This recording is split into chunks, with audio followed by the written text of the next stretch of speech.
quiero traer un mensaje de la palabra. Quiero hablar acerca de la viuda y su hijo muerto, porque me pareció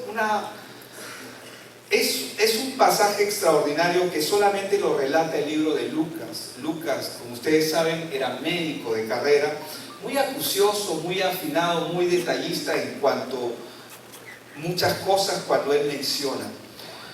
Y él habla en el libro de Lucas, capítulo 7, verso del 11 al 17, antes de ir ahí, yo quiero mencionar que el sufrimiento que mucha gente experimenta en sus vidas no es solamente porque Dios está tratando con sus vidas. Cuando hablo de sufrimiento, me refiero cuando la persona no entiende muchas cosas que le ocurren o por qué le ocurren. Cuando hablo de sufrimiento, me refiero cuando la persona todavía está en un círculo vicioso del cual no puede salir. Pero hermanos, el sufrimiento, y voy a marcarlo de esta forma, el sufrimiento en la vida del creyente. Porque una cosa es el sufrimiento en el hombre que no conoce a Dios, es inevitable que sufra. El hombre sin Dios está condenado.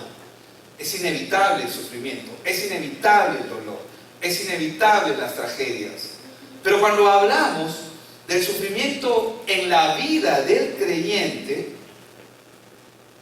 si podemos resumirlo de una sola forma, en una sola manera, se origina principalmente porque tiene autoconfianza en sí mismo,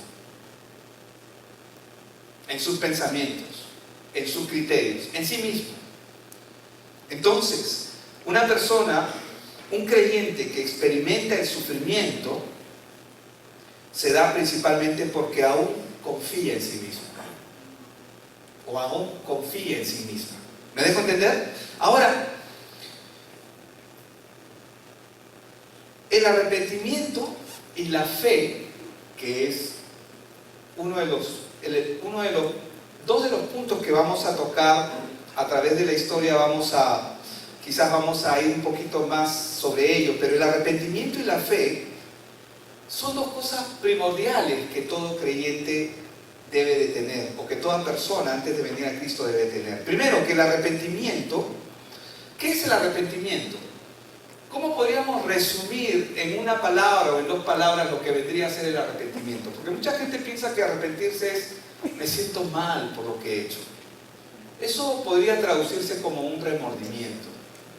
Mucha gente se siente mal por cosas malas que ha hecho, pero luego las vuelve a realizar. ¿Se arrepintió?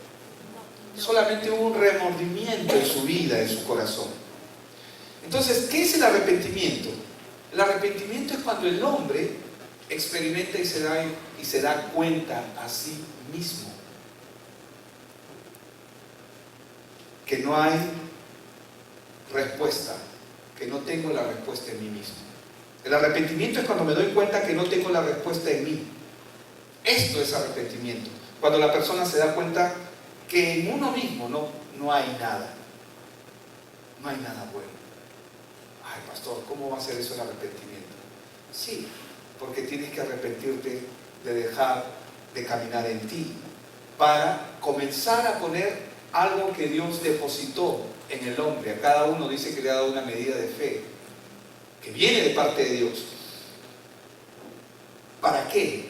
Para comenzar a poner nuestra confianza en Dios. Y partiendo de ese punto es que yo quiero iniciar con Lucas 7, y voy a leer del verso 11 al 17 acerca de esta viuda y su hijo muerto. Vamos al pasaje. Lucas 7, verso 11 dice: aconteció después que él iba a la ciudad que se llama Naín, e iban con él muchos de sus discípulos y una gran multitud. Cuando llegó cerca de la puerta de la ciudad, he aquí que llevaban a enterrar a un difunto, un muerto, ¿verdad? Dice: hijo único de su madre, la cual era viuda, y había con ella mucha gente de la ciudad. Y cuando el Señor la vio, ¿qué dice que hizo? Se compadeció. se compadeció de ella, ¿y qué le dijo? No llores. Y acercándose, tocó el féretro, y los que lo llevaban se detuvieron. Y dijo: joven, a ti te digo, levántate. Entonces se incorporó el que había muerto y comenzó a hablar, y lo dio a su madre. Y todos, dice, tuvieron miedo y glorificaban a Dios diciendo: un gran profeta se ha levantado entre nosotros, y Dios ha visitado a su pueblo. Y se extendió la fama de él por toda Judea y por toda la región de alrededor. Padre, yo te doy gracias porque tu palabra es viva, es eficaz, tiene vida en sí misma, Señor. Tiene el poder de, no solamente de transformar, sino que generar esa vida en nosotros. Señor, necesitamos tanto de ti y menos de nosotros. Yo te pido que esta mañana tu palabra pueda no solamente generar aquello que necesitamos, sino que pueda transformarnos también por medio del entendimiento. Señor, oro para que tu palabra sea limpia y que tú puedas, que no sea, vea contaminada en ninguna forma conmigo, Señor. Oro, Señor, para poder tener las palabras adecuadas, para poder administrar lo que tú has dado. Te lo pedimos, Señor, y te lo pido encarecidamente en el nombre de nuestro Señor Jesucristo. Amén y amén. Entonces, ¿qué es lo que podemos ver en esta historia? La que acabamos de leer. ¿Qué podemos ver aquí? En primer lugar, en esta historia podemos ver con claridad el regalo de Dios para la vida del hombre. ¿Por qué? Porque estamos hablando de que el mundo entero está muerto en pecado. El mundo entero está bajo maldición. Está muerto en pecado. Eso significa que está separado de Dios. ¿Qué es lo que nos dice Efesios 2:1 referente a esta condición con la que el hombre nace en esta tierra? Vamos a ver primero en la condición con la que el hombre nace en esta tierra. Dice: y Él os dio vida a vosotros. Y quiero que piense en el pasaje que hemos leído. Jesús ve a la mujer que está llorando, ve que están viniendo con el féretro o con la camilla, que probablemente era una camilla en esa época, están trayendo a este chico muerto. Él sabe. ¿Cuántos saben que Jesús es intencional en todo lo que hace? ¿Cuántos podemos entender que Jesús no hizo nada por su propia cuenta? Que todo lo que hizo lo hizo por iniciativa del Padre en él. Pero él es intencional en lo que hace. Él no da un paso si es que antes no lo ha consultado al Padre. Antes de hacer algo, Él está pendiente de: ¿cuál es tu plan, Señor? ¿Qué es lo que me toca hacer? ¿Qué voy a hacer hoy día? ¿Amén? ¿Cuántos dicen amén? ¿Cuántos podemos hacer esa misma pregunta cada mañana? Entonces dice en Efesios 2:1 que Él os dio vida a vosotros. Quiero que pienses en ese muerto que está siendo transportado. Dice que Él os dio vida a vosotros. No está hablando solamente de ese muerto. Está hablando de la humanidad, ¿verdad? Cuando estabais muertos, ¿en qué?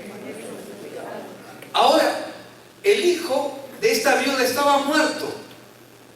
Estaba muerto. ¿Tenía alguna esperanza este muchacho? Pero no es solamente el caso del hijo que está muerto. Es el caso de la viuda. Porque la viuda vive en esta tierra, pero la viuda también está desprovista. Ella misma estaba afligida por la pérdida, con el dolor de haber perdido a su hijo, y desamparada. Pero es como la podemos ver socialmente, desprotegida y desamparada. ¿Qué podía hacer la viuda para cambiar su condición? ¿Podía hacer algo? ¿Está en las manos del hombre hacer algo? ¿Cuánta gente dice: ay, si tan solo hubiera salido 5 minutos antes, esto no hubiera ocurrido? Pero ocurrió. ¿Pudo evitarlo?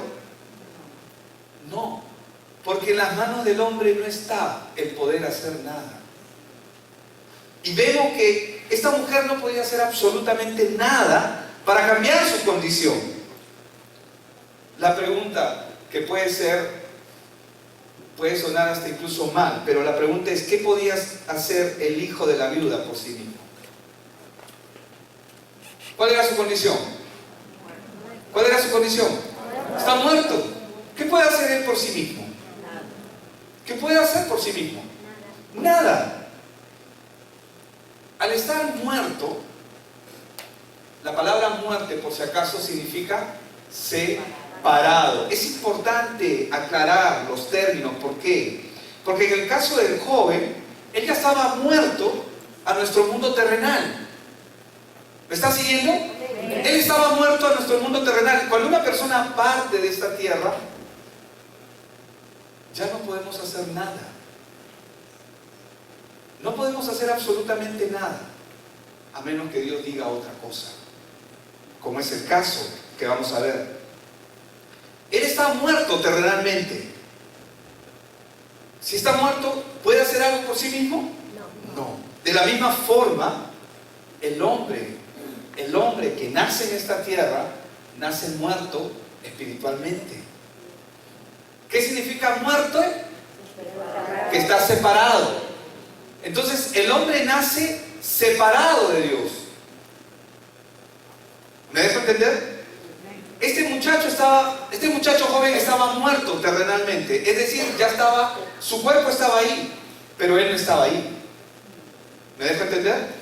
El hombre, cuando nace una criatura, una persona, entra a este mundo, nosotros que somos terrenales, podemos verlo y podemos presenciar, nos alegramos por un nacimiento, si son 3 mejor. Pero esa persona que nace en este mundo, nace muerta espiritualmente, es decir, separada de Dios. ¿Me está entendiendo lo que le estoy diciendo? Para que usted pueda entender con claridad cuál es la condición en la que estaba este hombre, que está muerto físicamente, pero no solamente físicamente, en el caso de él también está muerto espiritualmente, que es la condición con la que todo el ser humano está. Ahora, el Señor está tratando acá con dos vidas. Él está tratando con ella porque se dirige a ella. Su interlocución es con ella, pero también está tratando con él. Hemos visto la condición de ella. La condición de ella es que está desamparada. Y en la cultura judía, que es una cultura, algunos la llaman machista, porque ciertamente es patriarcal, en la cultura judía, una mujer que está viuda no podía valerse por sí misma. Era viuda y su único hijo había muerto. Esa es la misma condición. Dios está mirándolos a los dos. ¿Ustedes creen que fue casual de que él tenga que ir a ese lugar? Que tenía que ir a Naín. ¿Ustedes creen que era casual? ¿Ustedes creen que él sale de acá y ahora qué hago? ¿Ahora qué hago? ¿A dónde vamos? Como muchas veces nosotros, ¿no? ¿Y ahora qué hacemos? ¿No? ¿A dónde vamos? ¿Le ha pasado a usted? No, él ya tenía todo programado, él sabía. Y él sabía que era el momento de ir a Naín. ¿Por qué? Porque al ir hacia Naín, él se iba a encontrar con esta mujer y con este muchacho. ¿Es intencional Dios o no? Él es intencional en lo que hace siempre. Pero así como el hombre, el ser humano se encuentra. Igual que esta mujer, que ella está viva para nosotros, pero muerta. Socialmente está pagando. La condición del muchacho es que él está muerto físicamente. Para nosotros ya no existe más en esta tierra, cuando alguien parte. Ahora, Dios conoce perfectamente la condición de ese muchacho y también la condición de ella, pero también conoce la condición de cada uno de nosotros. Por eso, hermanos, es que cada vez que nosotros venimos a la iglesia, ay, pastor, ¿por qué insistes tanto? Porque hay veces, mucho de lo que estamos acá todavía no entendemos, todavía no vemos, todavía no oímos, y por esa causa nos afligimos, Por esa causa vivimos la consecuencia de no entender, de no conocerle a Él. Pero es un privilegio estar en este lugar. ¿Saben por qué? Porque usted está expuesto a la palabra. El amor de Dios, que sobreabunda en compasión, ¿qué hizo Él por nosotros? Envió a su Hijo para darnos vida con Él. ¿Se acuerdan de qué es lo que dice Juan 3:16? Porque de tal manera amó, y si no se acuerdan no importa, acá se lo ponemos en pantalla. Porque de tal manera amó Dios al mundo que ha dado a su Hijo unigénito para que todo aquel que en Él cree, no crea, no, cree, tenga vida eterna. No se pierda, mas tenga vida eterna. ¿Qué hizo Jesús en ese momento? ¿Qué está haciendo? ¿Está yendo para qué? ¿Para qué está yendo? Para darles vida. Él es la vida andante. Y Él está dirigiéndose para darles vida. Si no me cree, veámoslo en Efesios 2, del 4 al 7. Miren cómo lo plantea el apóstol Pablo en Efesios. Pero Dios dice que es rico en misericordia por su gran amor, dice, con que nos amó, aún estando nosotros muertos. ¿Cómo estaba el joven? ¿Cómo está la gente que no conoce a Dios? Muerta, ¿verdad? Nos dio vida juntamente con Cristo. Y ahí añade algo entre paréntesis: por gracia sois salvos. Y juntamente con Él, antes de tiempo, porque Él todavía no había resucitado, pero Él es la resurrección y la vida. El que cree en Él, aunque esté muerto, vivirá. Entonces, y juntamente con Él nos resucitó, y asimismo nos hizo sentar, dice, en los lugares celestiales. ¿Con quién? Con Cristo, para mostrar, dice, en los siglos venideros las abundantes riquezas de su gracia y su bondad para con nosotros en Cristo Jesús. Él estaba entrando a esa ciudad y Él sabía lo que iba a ocurrir. Jesús viajó a esa ciudad acompañado de sus discípulos y de una gran multitud. Todos ellos iban a ser testigos de lo que Él iba a hacer, porque Él es intencional. Amén. ¿Cuántos tenemos relaciones intencionales aquí? Un contacto, hermanos. Cuando uno dice, pastor, ¿qué es un contacto? Algunos piensan que es un contacto, puede ser un contacto para venderle algo, ¿no? Puede ser un contacto para cualquier cosa. No, para nosotros un contacto es una persona que no conoce a Dios. Y nosotros buscamos establecer relaciones intencionales con las personas que no conocen a Dios, para poder presentarles el Evangelio. Todos ellos iban a ser testigos de lo que Él iba a hacer, porque Él es siempre intencional en lo que hace. Cuando Jesús estaba acercándose a las puertas de la ciudad, se encontró con una procesión fúnebre. Es decir, dice ahí en Lucas 7:11, dice: aconteció que después que Él iba a la ciudad que se llamaba Naín, e iban con Él muchos de sus discípulos y una gran multitud, cuando llegó cerca de la puerta de la ciudad, he aquí que llevaban a enterrar a un difunto, hijo único de su madre, la cual era viuda, y había con ella mucha gente en la ciudad. Los muertos se estilaba que deberían ser enterrados a las afueras de las ciudades o de la ciudad. Ahora, algo que los judíos practicaban es que ellos honraban a los difuntos. ¿Cómo es que los honraban? Hacían una procesión fúnebre. Es decir, cuando alguien, y de esto hemos heredado muchos nosotros, ¿verdad? Cuando alguien fallece, obviamente, ¿qué es lo que hacemos? No solamente sale la familia, sino salen los vecinos. Pero ellos tenían algo más. Porque para la tradición judía era importante brindar este tipo de honra al muerto. Los familiares seguían al muerto y se esperaba que todos los que estaban expectando afuera, todos los que estaban, los mirones, no voy a mencionar otra palabra, la gente que estaba expectando, se unieran al grupo.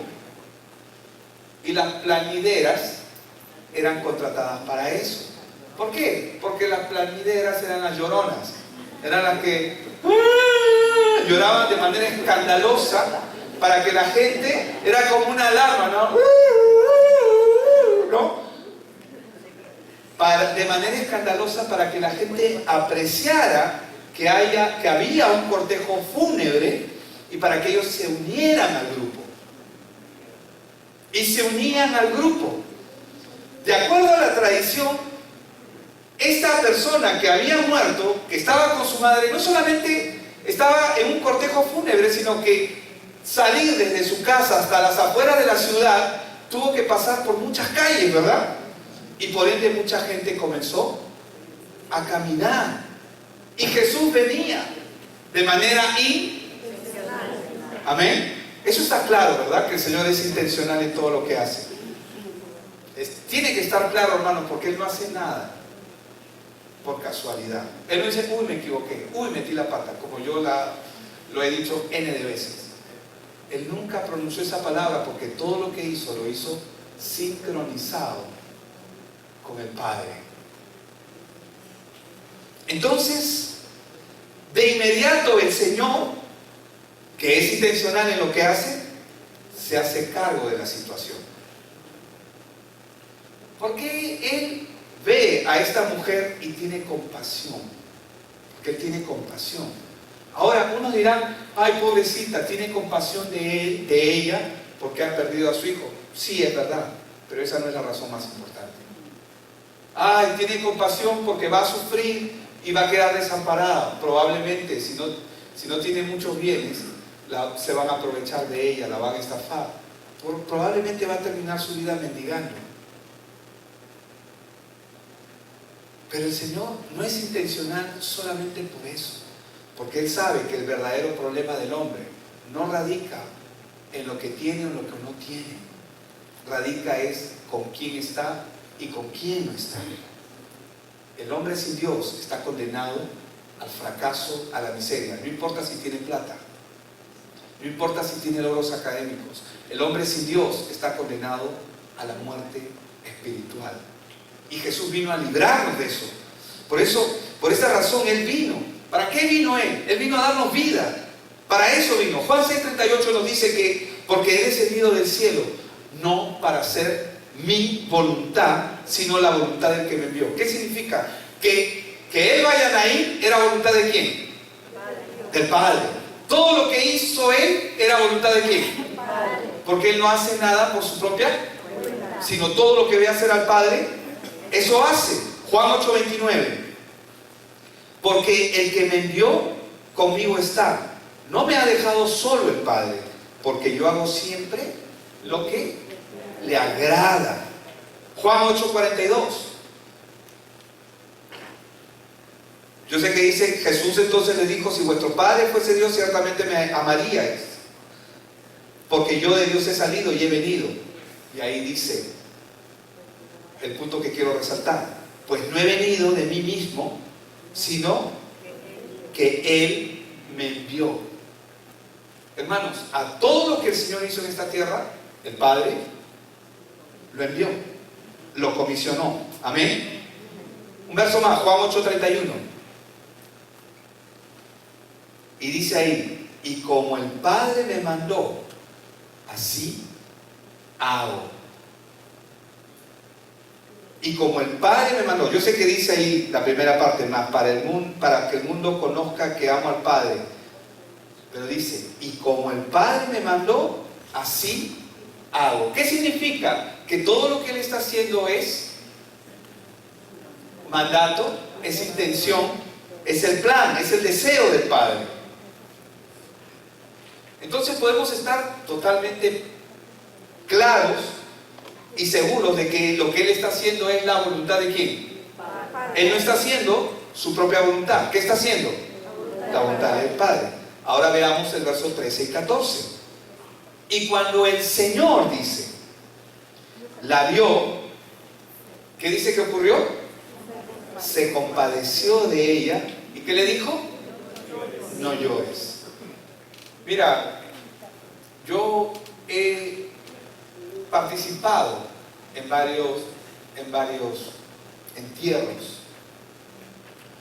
Y lo cierto es que el Señor me ha dado palabra, Pero por más que yo le diga a una persona que ha perdido a alguien, no llores, no puedo hacer absolutamente nada. Mi no llores nunca va a ser suficiente para aplacar el dolor que provoca la pérdida de un ser querido, la pérdida de alguien. La gran gratificación que como ministro tengo es que si la persona está en Cristo, hermanos, regocíjate y alégrate. Yo sé que suena difícil para un momento de dolor, pero lo vamos a ver pronto, o la vamos a ver pronto. Pero cuando no hay esa esperanza, ese privilegio dado por Dios, ahí sí es preocupante. Ahí sí es preocupante. Pero como ministros somos enviados a dar la palabra. Cuando él la vio y se compadeció de ella y le dijo, no llores. Yo le digo, no llores, y la gente sigue llorando. Pero cuando él dijo, no llores, algo diferente ocurrió aquí. Amén. ¿Por qué? Porque Él es el Señor. Qué bueno que Él es el Señor, ¿no? Por eso es que necesitamos conocerle a Él. Sí, nuestros líderes, los pastores, los ministros están para ayudarte, estamos aquí para servirte. Pero hermano, nuestro objetivo principal es que tú le conozcas a Él. Nuestro objetivo primordial es que tú sepas quién es Él. Y acercándose, verso 14, tocó el féretro y los que lo llevaban, ¿qué dice que ocurrió? Se detuvieron y dijo, joven, a ti te digo, levántate. Ahora, consideremos la situación. Un marido difunto, eso es lo que humanamente vemos, ¿verdad? El hijo único muere, la mujer queda sola y desamparada, aparentemente desprotegida, sin ningún pariente cercano que la pueda ayudar probablemente. Esto es importante porque en la Biblia nosotros vemos cómo Dios se preocupa por la viuda y por el desamparado. Pero esa es la condición en la que está el mundo actualmente sin Dios. No hablo del mundo de la iglesia, porque el mundo de la iglesia es un proceso, es un caminar para aprender a hacer la voluntad de Dios y para caminar y crecer en Él. Pero el mundo que no conoce a Dios está muerto y está desamparado. Necesitan ayuda. Jesús se compadeció de ella de inmediato. Y Él dijo la palabra, no llores. ¿Cuántos saben que si Él lo dice es diferente a que yo lo diga? ¿Cuántos saben que cuando tú comienzas a escuchar la palabra en tu corazón, porque a veces nosotros podemos escuchar una misma palabra una y otra y otra y otra vez y como que es una piedra en nuestro corazón, no entendemos. Pero va a llegar un momento en que esa palabra, esa piedra, se va a quebrar. Y ese es el momento más precioso en la vida de una persona, cuando se quiebra delante de Dios y entiende quién es Él. Jesús se compadeció de ella, le dijo, no llores. Ella tenía muchas razones para llorar, ¿verdad? Ahora, ¿qué es lo que podemos ver en ella? ¿Qué es lo que podemos ver en este muchacho joven que estaba muerto? Podemos ver los frutos de una vida que le corresponde a toda persona que camina sin Dios. Es decir, ella representa a la humanidad. ¿Podemos decir que ella representa a la humanidad? Está sola, está desamparada. ¿Quién la va a ayudar? ¿Y cómo está el muchacho? Muerto. Pero ¿qué dice la palabra? Que Él tiene misericordia de ella.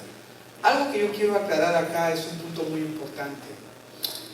La compasión. Muchas veces yo he pensado y nosotros hemos llegado a pensar que la compasión es un sentimiento.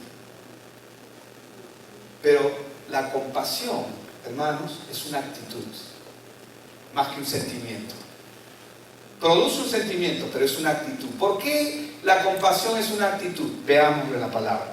Mateo 9:36. Jesús Y al ver, dice, las multitudes, ¿qué dice? Tuvo compasión de ellas, porque estaban desamparadas y dispersas, ¿cómo? Como ovejas que no tienen. ¿Podemos ver el 37 que yo no lo he puesto, de ese mismo pasaje?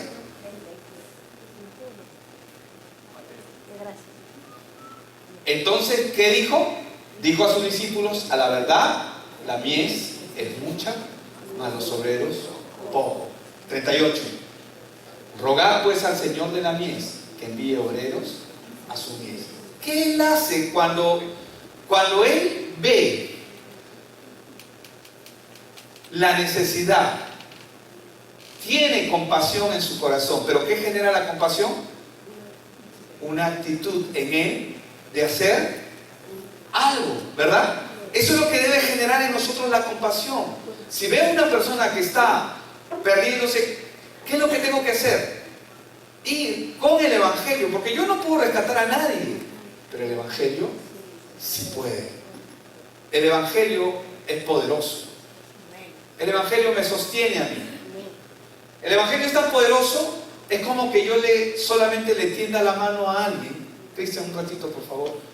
Y voy a obligarte a que subas acá, pon tu pie acá arriba, cualquiera que sí, y haga esto. Eso es el Evangelio. Yo estoy en el Evangelio y me estoy sosteniendo en el Evangelio, pero Cristian no vino a mí porque yo fuera fulano, sultano, mengano. No. Sino lo único que yo hice fue darle la mano para que Él se sostenga donde yo estoy sostenido perpetuamente. Gracias, Cristian. Amén. Y eso es lo que tiene que generar. Esto es lo que tiene que generar la palabra en nosotros. Cuando nosotros vemos a las multitudes que están perdiéndose, ya sabemos que están sufriendo. Yo no tengo que ser adivino para decir que una persona está sufriendo. Y algunos piensan que soy adivino. ¿Y cómo sabes? Es que no tengo que saberlo. Lo sé porque conozco la condición espiritual en la que la persona está. Si no tiene a Dios, está muerto espiritualmente. Y si está muerto espiritualmente, está sufriendo, está perdido.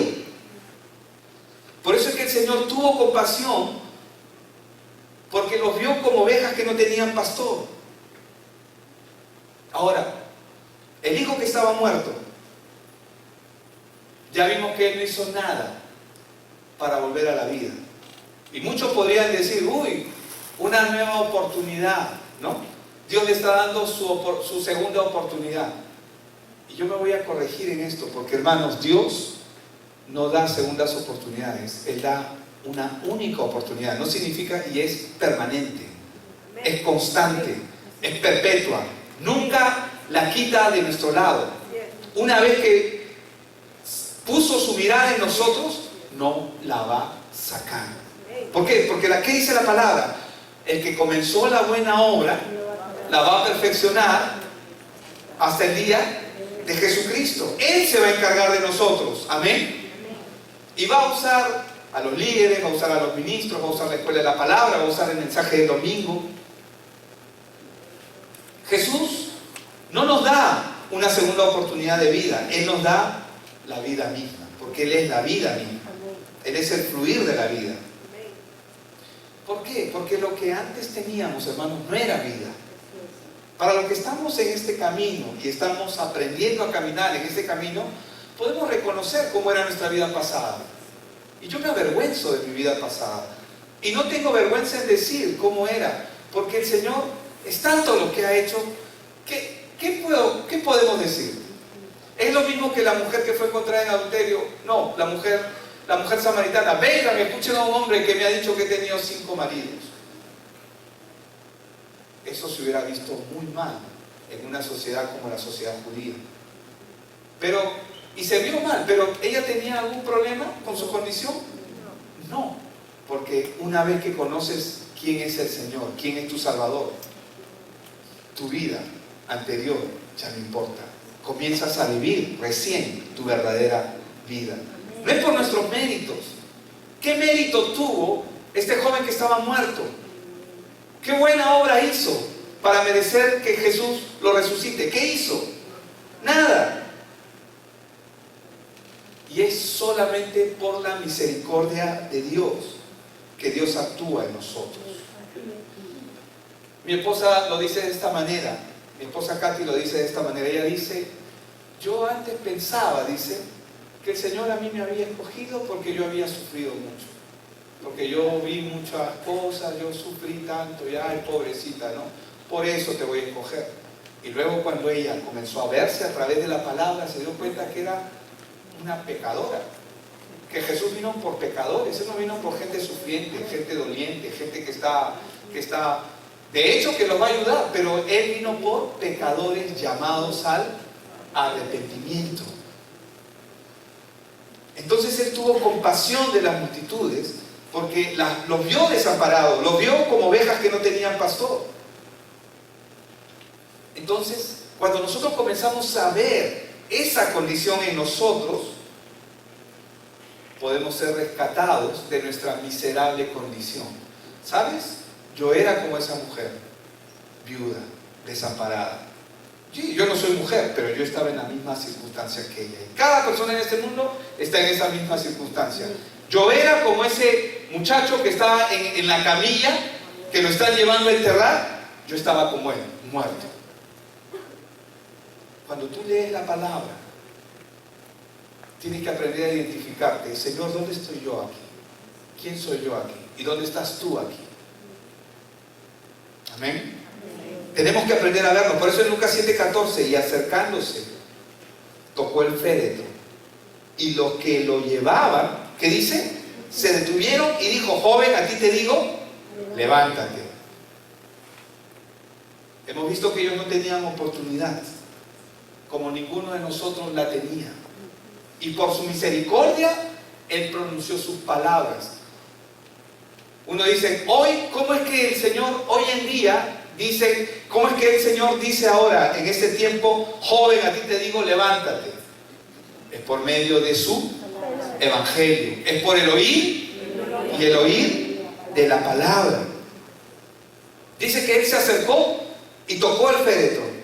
¿Quién le pidió a Jesús, acércate por favor a esa mujer, acércate a ese y consuélala? ¿Quién le dijo al Señor? ¿Quién oró? ¿Quién intercedió? ¿Quién pidió por ellos? ¿Alguien pidió por ellos? Nadie se lo pidió. Fue su propia voluntad, la propia iniciativa de Dios. ¿Por qué? Porque, ¿qué dice la palabra? Que Él vino a buscar y a salvar lo que se había perdido. Hermanos, Dios siempre busca al hombre. Y Él es el que siempre toma la iniciativa para que el hombre se encuentre con Dios. No somos nosotros. Parece que somos nosotros. Las circunstancias nos hacen parecer que nosotros estamos inclinando nuestra mirada hacia Él, pero en realidad es pura gracia de parte de Él. Siempre ha sido así desde el inicio. Adán, cuando ya estaba lleno de pecado, él no buscó a Dios. Es más, cuando supo que el Señor venía, se corrió. ¿Por qué? Porque esa es la naturaleza humana, a corrernos de nuestro Creador. Pero Dios toma la iniciativa. Y como dice ahí la palabra, que la voz de Dios se paseaba en el huerto. Porque si el Señor mismo hubiera descendido, y podía hacerlo, pero no lo hizo por amor, en ese momento Adán y Eva hubieran quedado fulminados. Fulminados. Porque Él es santo, ellos no. Pero en su misericordia, ¿qué hizo? La voz de Dios se paseaba en el huerto y le dijo, ¿dónde estás tú?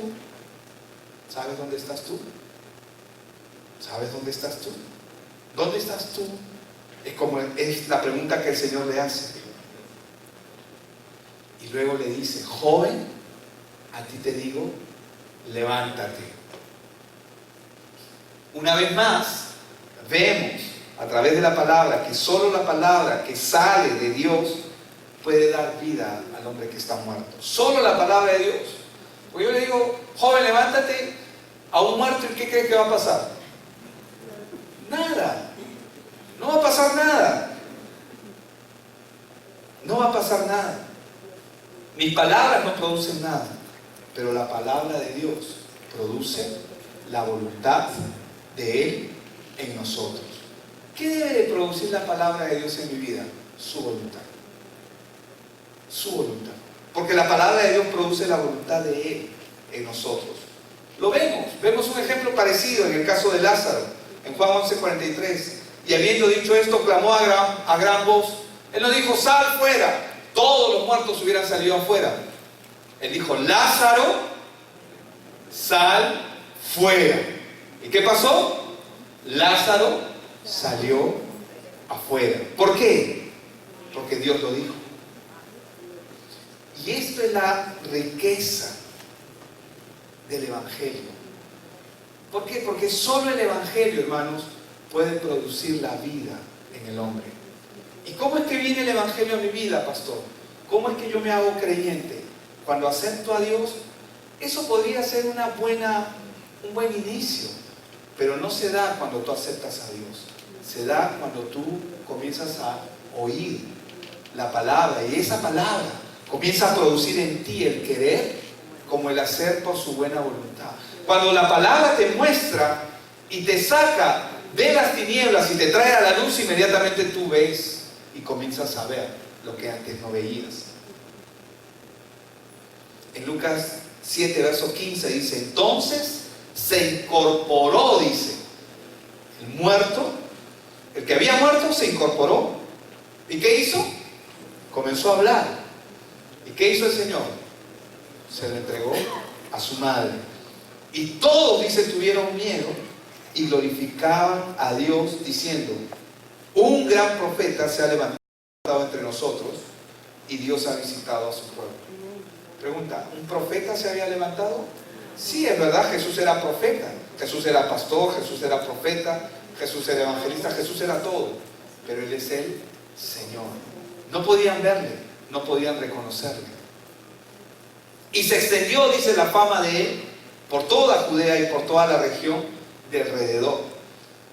Ahora, hermanos, la resurrección a la perspectiva humana parece que fuera lo más importante, porque todo el mundo, ¿qué espera de Dios? Un milagro. Todos quieren un milagro, pero nadie quiere el milagro de ser transformados. Cuando nosotros leemos un versículo como el que está en Hechos 1:8, que no te lo he dado, pero ustedes lo conocen, si no lo conocen, lo van a tener en pantalla. Dice, y recibiréis poder cuando haya venido sobre vosotros el Espíritu Santo. Y muchos piensan que ese poder tiene que ver con cosas sobrenaturales, que sí tiene que ver con cosas sobrenaturales, pero lo más sobrenatural que puede ocurrir en la vida de una persona es su transformación. Cuando Él está hablando de poder, recibiréis poder, no está hablando de que, vas a poner las manos sobre los enfermos y sanarán. Eso también va a ocurrir y puede ocurrir. No solamente está hablando de cosas que mucha gente espera en lo natural. La mayor transformación es que el corazón del hombre sea renovado, porque mucha gente está en un círculo vicioso del cual no puede salir, atrapados. Vienen a la iglesia, quieren ser buenos creyentes, tratan de ser correctos, pero siguen atrapados en una miseria en la que Satanás los tiene atrapados. Recibiréis poder cuando haya venido sobre vosotros el Espíritu. ¿Para qué? Para poder derrotar toda esa miseria en la que Satanás engaña y tiene atrapada a mucha gente. ¿Qué era lo que Dios quería hacer a través de Cristo en esta parte? Lo que Él quiere es que el hombre vea que en ningún otro hay salvación. Por eso es que tú te das cuenta ahí que ahí no hay nadie que oró por esa mujer. Nadie pidió por ella. Él, por iniciativa propia, la buscó. Y esa es la razón por la cual nosotros nos reunimos. ¿Por qué nosotros nos reunimos los domingos? ¿Por qué tengo que ir a la iglesia, pastor? Porque la Biblia lo dice. Eso es muy básico. Es cierto que la Biblia lo dice. Pero ¿saben por qué venimos aquí? Venimos a celebrar. ¿Qué celebramos aquí? La obra que Él ha hecho en mi vida. La obra que Él ha hecho en tu vida. Cuando tú comienzas a entender qué hizo Él por ti, tú vas a celebrar. Si el hombre no entiende qué hizo Cristo por él, las canciones van a ser muy bonitas, van a ser muy románticas. ay, qué linda la canción, cómo me gusta.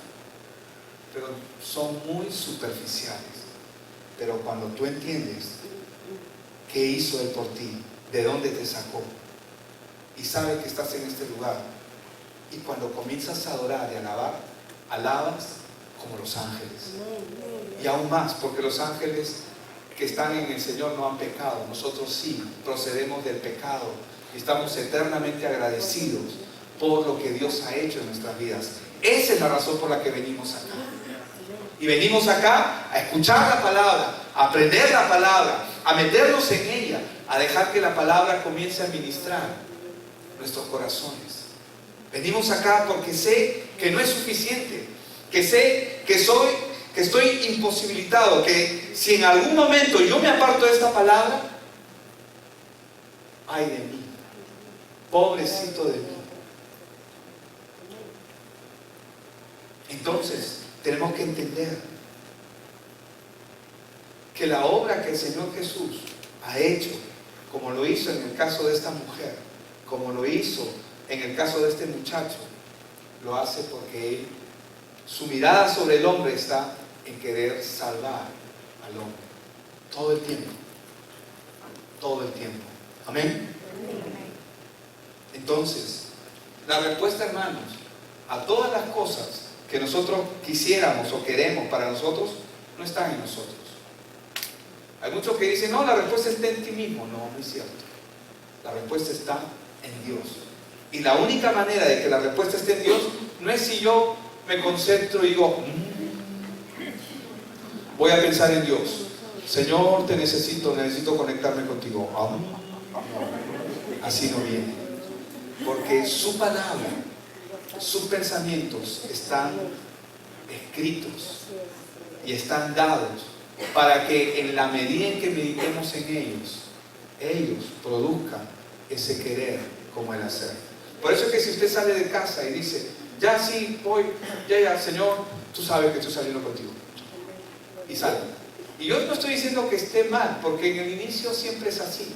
¿Cuántos de nosotros no hemos hecho esto que voy a mencionar? Y probablemente algunos los voy a pillar hoy día.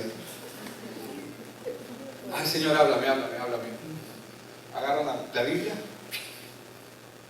y se van con esa palabra. Y a veces pensamos que en su misericordia Dios nos sostiene a veces con eso, por nuestra inmadurez, por no entender, por no conocerle. Pero en este tiempo, pero Dios dice, habiendo pasado por alto los tiempos de ignorancia, manda ahora a todos a que se arrepientan. Y recuerden que arrepentirse significa dejo mis pensamientos para abrazar los pensamientos de Dios. Amén. Vamos a orar.